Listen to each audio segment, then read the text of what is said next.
नमस्कार मित्रांनो आजच्या या लेक्चरमध्ये आपण इयत्ता 5वीचा परिसर अभ्यास अभ्यासणार आहोत. तर परिसर अभ्यास भाग 1 याविषयी आपण इथे चर्चा करणार आहोत.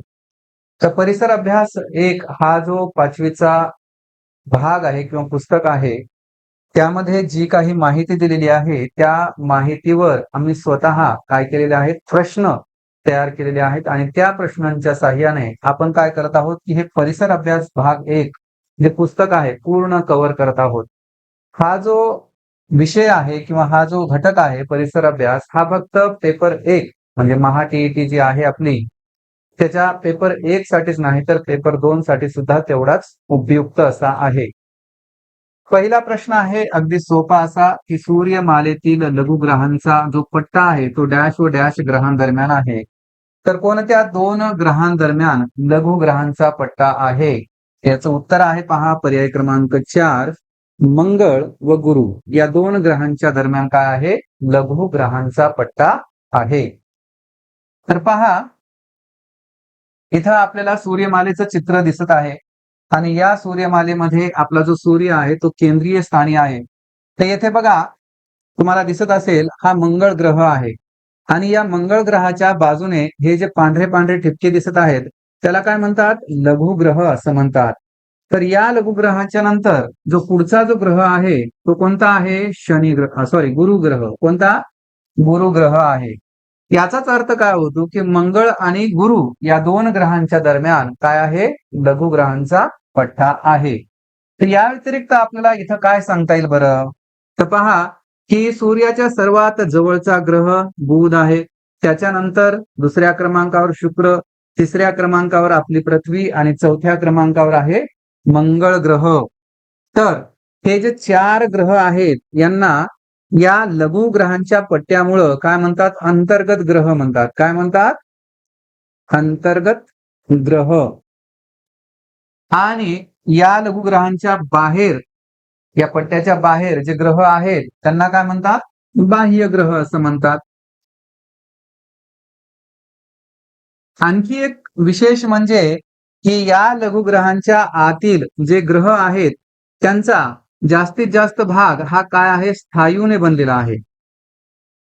आणि या लघुग्रहाच्या बाहेर जे ग्रह आहेत त्यांचा जास्तीत जास्त भाग हा वायूंनी बनलेला आहे, म्हणून यांना वायुरूप ग्रह असं म्हणतात.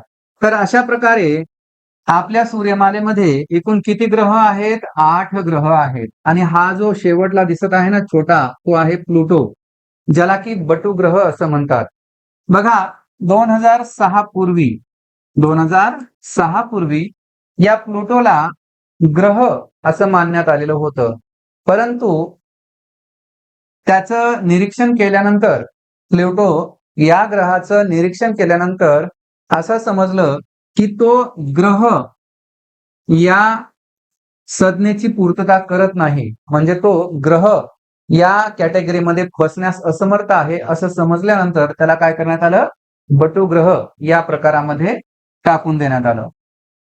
तर इथं आपण समजून घेतलं तर आणखी एक महत्वाची गोष्ट की जे बाह्य ग्रह आहेत त्यांचा पण क्रम आपल्याला इथं व्यवस्थित माहित असला पाहिजे की गुरु नंतर शनी आहे, शनी नंतर युरेनस आहे आणि युरेनस नंतर नेपच्यून आहे. आणि सूर्यमालेतील सर्वात मोठा ग्रह कोणता असेल तर तो कोणता आहे? गुरु ग्रह आहे. तर एवढी माहिती इथे पुरेशी आहे. पुढे आपल्याला आणखी माहिती होतच जाणार आहे. पुढचा प्रश्न, सारे जहां से अच्छा हिंदुस्तान हमारा हा संदेश अवकाशातून पाठवणारा अंतराळवीर. आपणा सर्वांना माहित आहे की राकेश शर्मा हे अंतराळवीर आहेत ज्यांनी हा सारे जहां से अच्छा हिंदुस्तान हमारा हा संदेश काय केला होता? अवकाशातून पाठवला होता. यांच्याविषयी आपल्याला काय सांगता येईल? बघा हे आहेत राकेश शर्मा. इथे काय दिलेलं आहे की 1984 साली अवकाशात जाणारे पहिले भारतीय अंतराळवीर होते कोण? राकेश शर्मा. इस्रो आणि सोव्हिएत इंटरकॉस्मॉस यांच्या संयुक्त अंतराळ मोहिमेचा ते एक भाग होते आणि या मोहिमेअंतर्गत त्यांनी अवकाशामध्ये एकूण 8 दिवस वास्तव्य केलं होतं. हे पण इम्पॉर्टंट आहे. यावर आतापर्यंत तरी प्रश्न आला नाही, परंतु येऊ शकतो. तर ज्या वेळेस म्हणजे तत्कालीन पंतप्रधान कोण होतं बरं? तर तेव्हा होत्या इंदिरा गांधी. तर इंदिरा गांधींनी जेव्हा राकेश शर्मा यांना विचारलं, की आकाशातून किंवा अवकाशातून आपला जो भारत आहे तो कसा दिसतो? तर त्यावर त्यांनी ही प्रतिक्रिया दिली होती, की सारे जहां से अच्छा हिंदुस्तान हमारा. पुढचा प्रश्न आहे, पृथ्वीच्या स्वतःभोवती फिरण्याला डॅश म्हणतात. एकदम इझी प्रश्न, फुकट मार्क देणारा. परंतु बरेच जणांचं काय होतं, की परिभ्रमण आणि परिवलन याच्यामध्ये गोंधळ होतो. आता मॅक्सिमम लोकांना याच्याबद्दल काही संशय म्हणजे काहीच टेन्शन येणार नाही, की याचं उत्तर काय आहे, परिवलन. परंतु जे 10% लोक आहेत त्यांचं मात्र कन्फ्युजन नेहमी क्रिएट होतं. जेव्हा आपण वाचतो, की परिभ्रमण म्हणजे काय आणि परिवलन म्हणजे काय, हे त्यावेळी आपल्याला व्यवस्थित समजतं. परंतु ते वाचून झाल्यानंतर काही दिवस लोटल्यानंतर आपण जर याच्यावर विचारलं तर मात्र गोंधळ उडतो, की परिवलन म्हणजे काय आणि परिभ्रमण म्हणजे काय. तर परिभ्रमण म्हणजे काय, तर सूर्याभोवती फिरणे. आणि परिवलन म्हणजे काय, तर पृथ्वी स्वतःभोवती जी फिरते त्याला काय म्हणतात, परिवलन असं म्हणतात. तर बघा इथं आपण पुन्हा तेच सूर्यमालेचं चित्र घेतलेलं आहे. तर सूर्याच्या भोवती हे सर्व ग्रह फिरत आहेत. म्हणजे काय करत आहेत, परिभ्रमण करत आहेत. यालाच परिक्रमा असेही म्हणतात बरं. आणि हे जे ग्रह आहेत ते स्वतः भोवती सुद्धा फिरत आहेत. म्हणजेच काय करत आहेत, परिवलन करत आहेत. बघा पुढचा प्रश्न आहे, पृथ्वीला सूर्याभोवती एक फेरी पूर्ण करण्यासाठी सुमारे डॅश आणि डॅश लागतात. त्याचं उत्तर काय आहे? त्याचं उत्तर आहे बघा, पर्याय क्रमांक 1 365 दिवस आणि 6 तास. जनरली आपण काय करतो, 365 दिवस एवढेच धरतो, आहे की नाही. एका वर्षामध्ये 365 दिवस आहेत. मग हे 6 तास जातात कुठं, तर इंग्रजी कॅलेंडरमध्ये एक काय करण्यात आलेली आहे, चतुराई करण्यात आलेली आहे, की हे 6 जे तास आहेत ते प्रत्येक वर्षी काउंट करण्याऐवजी त्यांना बाजूला ठेवलं जातं आणि ऐन लीप वर्षामध्ये हे जे 6 तास आहेत ते प्लस करून एक दिवस तयार केला जातो आणि तो या लीप वर्षामध्ये टाकला जातो. म्हणजे 4 वर्षांनी हे 6 तासाचे किती होणार आहेत, 24 तास. म्हणजे 6 + 6 + असं. मग 6 तास म्हणजेच काय, तर एक दिवस. आणि हा एक दिवस काय केला जातो, लीप वर्षामध्ये टाकला जातो. म्हणून लीप वर्षामध्ये 366 दिवस असतात. आणि तो टाकलेला दिवस कोणत्या महिन्यामध्ये असतो, आपल्याला माहित असेल. कोणत्या महिन्यात, फेब्रुवारी महिन्यामध्ये टाकला जातो तो दिवस. म्हणजेच फेब्रुवारी महिन्यामध्ये लीप वर्षामध्ये 28 दिवसाचे किती दिवस होतात, 29 होतात. म्हणजे एक प्लस करून 29 दिवसांचा महिना तो असतो. कोणत्या वर्षामध्ये, लीप वर्षामध्ये. पुढचा प्रश्न आहे, की खालील विधाने वाचा व योग्य पर्यायाची निवड करा. विधाने काय दिली आहेत, 22 मार्च ते 23 सप्टेंबर या काळात उत्तर गोलार्धात दिनमान जास्त असते. 23 सप्टेंबर ते 22 मार्च या काळात दक्षिण गोलार्धात रात्रमान कमी असते. तर ही दोन्ही विधाने कशी वाटतात तुम्हाला? उत्तर काय आहे याचं? याचं उत्तर आहे बघा, दोन्ही बरोबर आहेत. म्हणजे अ ब दोन्ही योग्य, पर्याय क्रमांक 4. तर हे कसा बरोबर आहे, तर हे आपण चित्राच्या साहाय्याने काय करूया, समजून घेऊया. बघा हा आहे आपला पृथ्वी गोल, त्याला इंग्रजीमध्ये ग्लोब असं म्हणतात. तर पृथ्वीचा आस हा कसा आहे, तिरपा आहे. आणि ही जी रेषा दिसत आहे ते काय आहे, विषुववृत्त आहे. मग ज्या वेळेस सूर्य आणि सूर्याची किरणे ही या भागावर पडतात आणि आस हा कललेला असल्यामुळं काय होतं, की उत्तर भागामध्ये काय होतं, की सूर्यप्रकाश जास्त मिळतो. त्याच्यामुळं काय होतं, की या भागामध्ये दिनमान म्हणजेच दिवस मोठा असतो. आणि इकडं मोठा दिवस असल्यामुळं काय होतं, की या भागामध्ये दिवस साहजिकच काय होणार आहे, लहान होणार आहे. मग तसंच जेव्हा हा जो साऊथ पोल आहे किंवा दक्षिण ध्रुव आहे, ज्या वेळेस फिरत फिरत काय होतो, सूर्याच्या बाजूनं झुकतो, त्यावेळेस काय होतं मग, या दक्षिण गोलार्धातील दिवस मोठा होतो आणि उत्तर गोलार्धातील दिवस कसा होतो, लहान होतो. तेच इथं सांगण्यात आलेलं आहे की 22 मार्च ते 23 सप्टेंबर या काळामध्ये उत्तर गोलार्धात दिनमान जास्त असते. इथं फक्त एक छोटीशी ट्रिक वापरलेली आहे. काय, की 23 सप्टेंबर ते 22 मार्च या काळात दक्षिण गोलार्धात दिनमान जास्त असते असं म्हणण्याऐवजी काय लिहिलं इथं, रात्रमान कमी असते असं लिहिलंय. आणि म्हणूनच काय आहेत, ही दोन्ही विधाने बरोबर आहेत. प्रश्न काय म्हणतोय पहा, की ऋतूंचा योग्य क्रम असणारा पर्याय कोणता. तर यावर प्रश्न वारंवार विचारण्यात आलेला आहे. पेपर 1 असेल किंवा पेपर 2 असेल, यामध्ये यावर प्रश्न विचारला जातो. त्यामुळं हा जो प्रश्न आहे तो खूप महत्वाचा आहे. तर याचं उत्तर बघा, पर्याय क्रमांक 4 आहे. तर तो क्रम आहे वसंत, त्याच्यानंतर ग्रीष्म, त्याच्यानंतर वर्षा, त्यानंतर शरद, त्यानंतर हेमंत आणि शेवटी शिशिर, असा हा क्रम आहे. तर हा क्रम आपल्याला व्यवस्थित लक्षात ठेवायचा आहे. तर हे जे 6 ऋतू आहेत, हे मुख्य ऋतूंचे उपप्रकार आहेत. मुख्य ऋतू कोणते आहेत आपल्याला माहित आहे. कोणते आहेत ते, उन्हाळा, पावसाळा आणि हिवाळा.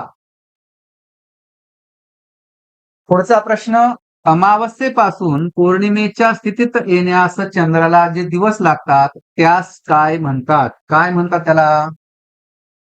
बघा, अमावस्येकडून चंद्र पौर्णिमेकडे चाललाय, तर त्याला काय म्हणतात, शुक्ल पक्ष असं म्हणतात. काय म्हणतात, शुक्ल पक्ष. आणि ज्या वेळेस पौर्णिमेच्या स्थितीतून म्हणजे पूर्ण प्रकाशित चंद्र ज्या वेळेस अंधाराकडे जातो म्हणजे अमावस्येकडे जातो, तेव्हा त्याला काय म्हणतात, कृष्ण पक्ष असं म्हणतात. तर इथं आपण काय केलेलं आहे, चित्र घेतलेलं आहे पुस्तकावरचं, ज्याच्यामध्ये चंद्राच्या कला आपल्याला दिसत आहेत. हे काय आहे, अमावस्येकडची स्थिती आहे. अमावस्येकडून चंद्र पौर्णिमेकडे चाललेला आहे, हळूहळू प्रकाशित होत चाललेला हा चंद्र आहे. चला, याची काही दाखवण्याची गरज नाही, सगळ्याला माहित आहे. पुढचा प्रश्न आहे, एक चंद्रमास पूर्ण होण्यास सुमारे डॅश दिवस लागतात. किती दिवस लागतात, एक चंद्रमास पूर्ण होण्यास किती दिवस लागतात, 28 ते 30 दिवस लागतात. मास म्हणजे काय, महिना. ठीक आहे. तर एक चंद्रमास म्हणजे एक महिना आणि त्याला किती दिवस लागतात, 28 ते 30 दिवस लागतात. चंद्रमासातील प्रत्येक दिवसाला डॅश म्हणतात. चंद्रमासातील प्रत्येक दिवसाला काय म्हणतात, काय म्हणतात बरं. बघा, त्याला म्हणतात तिथी. काय म्हणतात, तिथी असं म्हणतात. आणि आपण हे मागं जे चित्र सोडून दिलं होतं त्याच्यामध्ये हे जे काही तुम्हाला दिसत आहेत याला काय म्हणतात, चंद्राच्या कला असं म्हणतात. काय म्हणतात, चंद्राच्या कला. म्हणजे सूर्य प्रत्येक दिवशी थोडा थोडा प्रकाशित होणे आणि त्याचबरोबर थोडा थोडा अंधारात जाणे, हे काय आहेत, चंद्राच्या कला आहेत. पुढचा प्रश्न आहे की पृथ्वीवरील दिन व रात्र ही स्थिती निर्माण होण्याचे कारण कोणते. कोणतं कारण आहे, पृथ्वीचे परिवलन, पृथ्वीचे परिभ्रमण, पृथ्वीचा आस की पृथ्वीचे परिवलन व परिभ्रमण. काय कारण आहे, तर पहा की पृथ्वीवरील दिन व रात्र ही स्थिती निर्माण होण्याचं कारण आहे पृथ्वीचे परिवलन. आता याच्याशी संबंध काही जण लावण्याचा प्रयत्न केला असेल या परिभ्रमणाचा, परंतु याचा त्याच्याशी काहीही संबंध नाही. पहा, इथं आपण चित्र घेतलेलं आहे. तर इथं काय केलेलं आहे, एक पृथ्वी गोल ठेवलेला आहे आणि त्याच्या पुढं एक सर्कलच्या मधोमध काय केलेलं आहे, एक मेणबत्ती ठेवलेली आहे. यावरून आपल्याला समजतं की पृथ्वी ही जी स्वतःभोवती परिवलन करते, तसतसं काय होतं की एक भाग अंधारात आणि एक भाग प्रकाशात असतो आणि तो हळूहळू काय करत असतो, चेंज होत असतो. म्हणजे जसं जसं पृथ्वी स्वतःच्या आसाभोवती फिरते त्याच्यामुळं पृथ्वीवर काय होतं की दिन आणि रात्र ही स्थिती निर्माण होत असते. आता पृथ्वीच्या परिभ्रमणामुळं दिन व रात्र स्थिती निर्माण होते का बरं? तर होत नाही.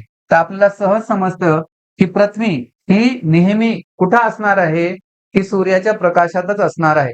तेव्हा तिथं दिन रात्र होण्याचं काही कारण नाही. जर पृथ्वी स्थिर असती तर पृथ्वीच्या एका भागामध्येच फक्त प्रकाश असता आणि एका भागामध्ये कायम अंधार असता.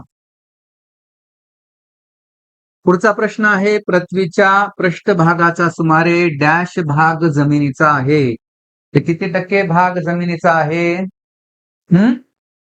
त्याचं उत्तर काय आहे? 1/3, 1/3, 3/4 की 1/4? उत्तर आहे बघा 1/3. 3 पैकी 1 भाग काय आहे? पृथ्वीचा जमिनीचा भाग आहे. बघा इथं आपण चित्र घेतलेलं आहे की एकूण 100% पैकी पाणी हे किती आहे? 3 पैकी 2 भाग आहे आणि जमीन किती आहे? 3 पैकी 1 भाग. म्हणजे जमीन 1/3 आणि पाणी 2/3. पुढचा प्रश्न पहा, जमिनीच्या एखाद्या सखल भागात नैसर्गिकरित्या पाणी साठून तयार झालेल्या मोठ्या जलाशयाला डॅश म्हणतात. काय म्हणतात? त्याचं उत्तर आहे पहा सरोवर. काय आहे? सरोवर. कारण इथं काय म्हणलंय? मोठा जलाशय. आणि मोठा जलाशय काय असतो? सरोवर. तळे हे कसं असतं? त्याच्या तुलनेनं खूप लहान असतं. तळ हे कसं असतं की डोंगर भागामध्ये जे खोलगट भाग आहे त्या भागामध्ये उतारावरचं पाणी सगळं काय होतं? एकत्र जमा होतं आणि त्यापासून काय होतं? तळ्याची निर्मिती होते. आणि हे जे डबके आहे की नाही, हे डबके पावसाच्या पाण्यानं जे रस्त्यावरचे खड्डे वगैरे असतात किंवा खोदलेले छोटाले खड्डे असतात त्या ठिकाणी जे पाणी साचलेलं असतं त्याला काय म्हणतात? डबके असं म्हणतात.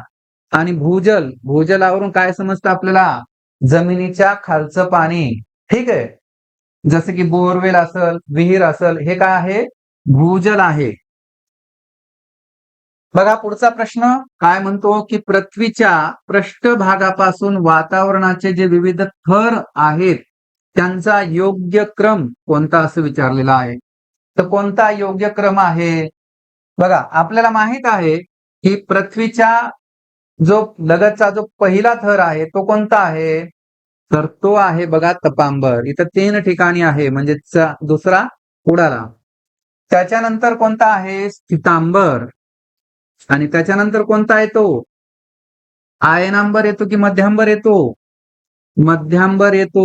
म्हणजे पर्याय क्रमांक 4 हे आपलं उत्तर आहे. तपांबर, त्याच्यानंतर स्थितांबर, त्याच्यानंतर मध्यांबर, त्याच्यानंतर आयनांबर आणि त्याच्यानंतर बाह्यांबर. तर असा हा क्रम आहे. तर हे आपण इथं पुढं चित्र घेतलेलं आहे त्याच्या आधारे समजून घेऊया. बघा ही आहे पृथ्वी. पृथ्वीचा हा पृष्ठभाग. पृथ्वीच्या पृष्ठभागाच्या या पांढऱ्या रेषेपर्यंतचा भाग काय आहे? तपांबर. त्याच्या पुढं स्थितांबर आहे आणि स्थितांबर आणि तपांबराच्या मध्यभागी किंवा मध्ये काय आहे? ओझोनचा थर आहे जो जीवसृष्टीचं काय करतो? रक्षण करतो.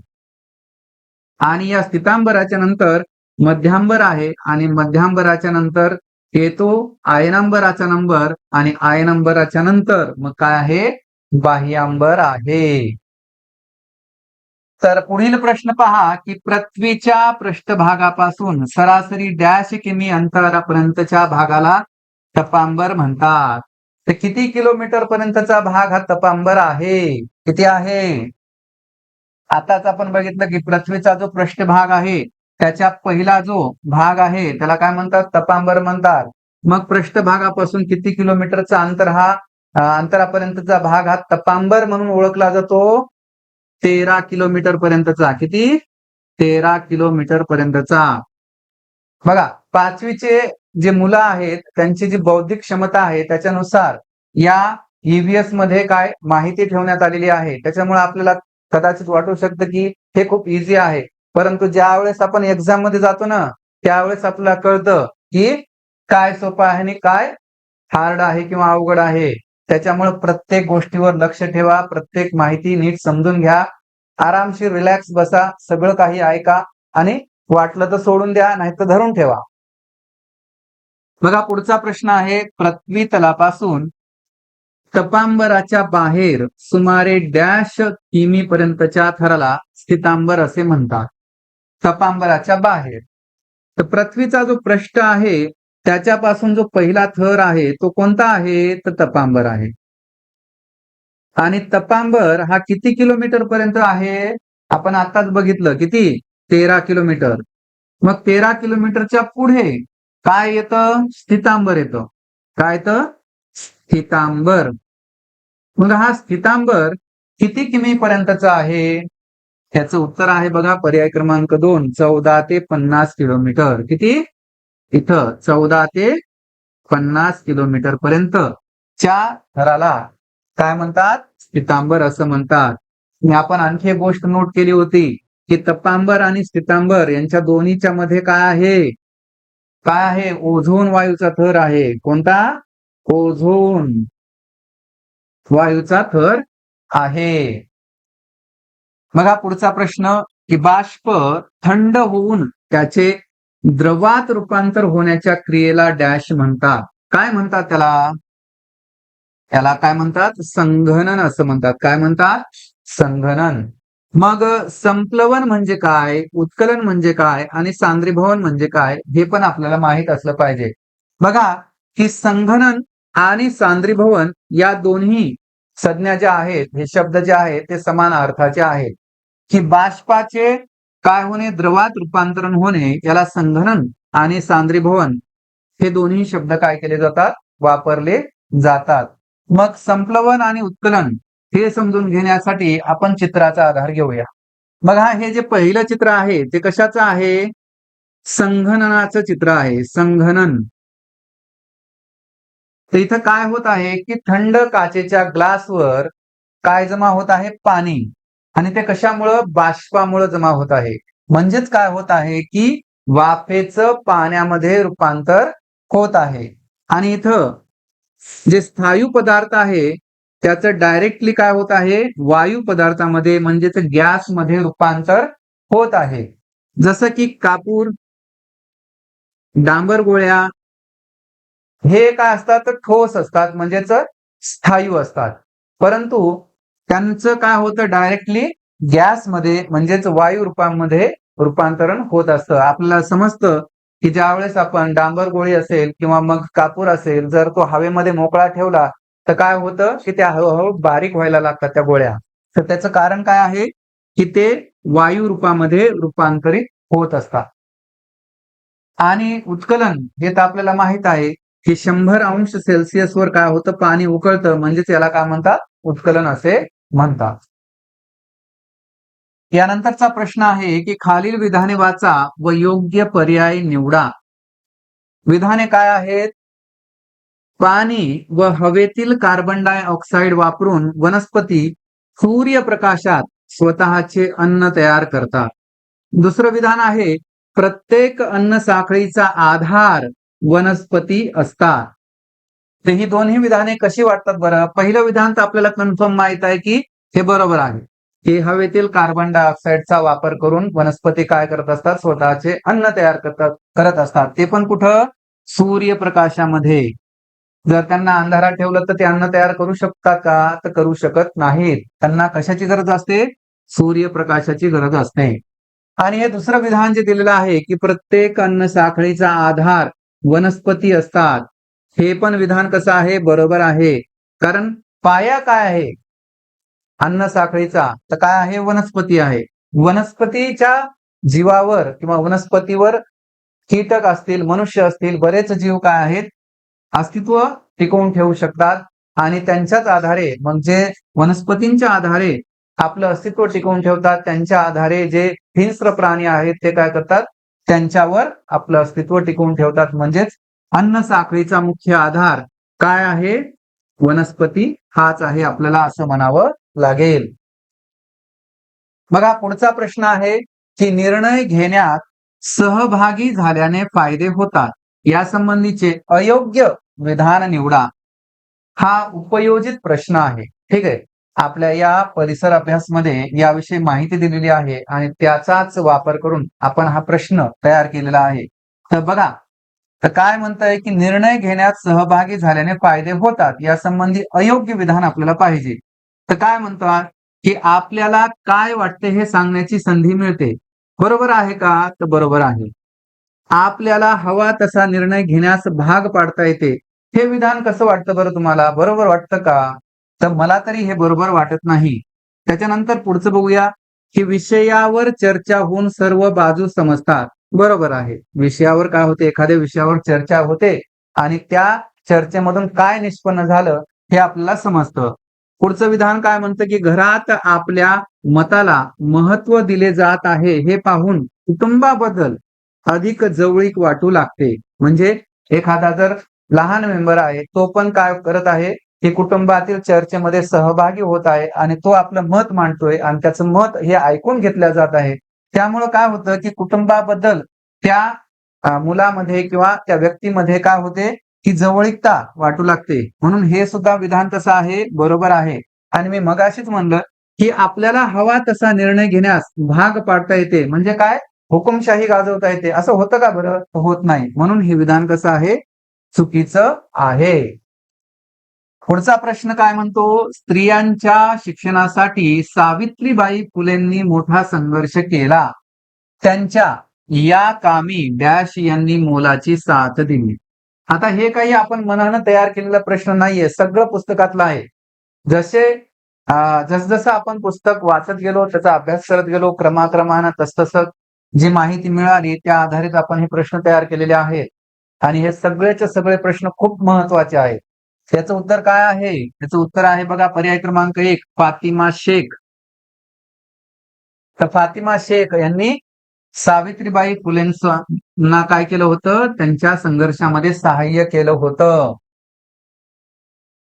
स्त्री पुरुष विषमता कमी करणे आणि स्त्री शिक्षणासाठी संघर्ष डॅश यांनी केला. म्हणजे स्त्री पुरुष यांच्यातील विषमता कमी करून स्त्री स्त्री शिक्षणाचा पुरस्कार करणे किंवा त्यांच्यासाठी संघर्ष करणे हे काम यांच्यापैकी कोण केलं? बघा, पर्याय क्रमांक 1 आहे महात्मा ज्योतिबा फुले, त्याच्यानंतर शाहू महाराज, त्याच्यानंतर डॉक्टर बाबासाहेब आंबेडकर आणि त्यानंतर आहेत महर्षी धोंडो केशव कर्वे. तर काय वाटतं आपल्याला याबद्दल? महात्मा फुले यांनी स्त्री शिक्षणासाठी काम केलं. बरोबर आहे. शाहू महाराजांनी केलं की नाही बरं? शाहू महाराजांनी सुद्धा स्त्री शिक्षणासाठी आणि स्त्री पुरुष विषमता कमी करण्यासाठी काम केलेलं आहे. म्हणून हे सुद्धा बरोबर आहे. त्याचबरोबर डॉक्टर बाबासाहेब आंबेडकरांनी सुद्धा स्त्री पुरुष विषमता ही दरी कमी करून काय केलं? स्त्री शिक्षणासाठी प्रयत्न केले. म्हणून हे पण बरोबर आहे. आणि महर्षी धोंडो केशव कर्वेंनी सुद्धा स्त्री शिक्षण त्याचबरोबर स्त्री पुरुष विषमता कमी करण्याचा प्रयत्न केला. म्हणजेच हे सर्व विधाने कशी आहेत? सर्व पर्याय कसे आहेत? बरोबर आहेत. यातील कोणताच पर्याय चुकीचा नाही. पुढचा प्रश्न काय म्हणतो? बघा, इथं संबंध जोडायचा आहे. अहिल्यानगरचा संबंध हिवरे बाजारशी जोडलेला आहे.